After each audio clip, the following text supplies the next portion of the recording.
இன்னைக்கு சாப்பாட்டுக்கு புளிச்சக்கீரை தான் செஞ்சுருக்கேன். அது எப்படி செய்கிறதுங்கிறத பார்க்கலாம். ரொம்ப சீக்கிரமாக எப்படி செய்கிறது அப்படிங்கிறத பார்க்கலாம். நல்லா அலசி எடுத்துட்டு குக்கரில் கீரையை போட்டுட்டு அதோட ஜீரகம் கொஞ்சம், காஞ்ச மிளகா,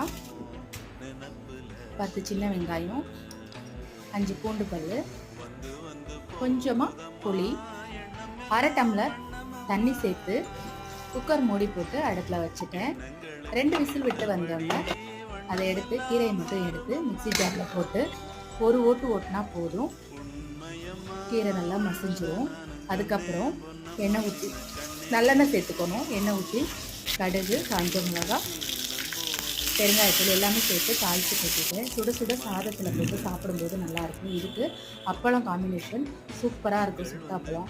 இந்த வீடியோ பிடிச்சிருக்கும்னு நினைக்கிறேன். ஈஸியாகவும் செஞ்சிடலாம். கீரை பிடிச்சிருந்தா நம்ம சேனலை லைக் பண்ணுங்கள், ஷேர் பண்ணுங்கள், சப்ஸ்கிரைப் பண்ணுங்கள். பாய் பாய், டேக் கேர்.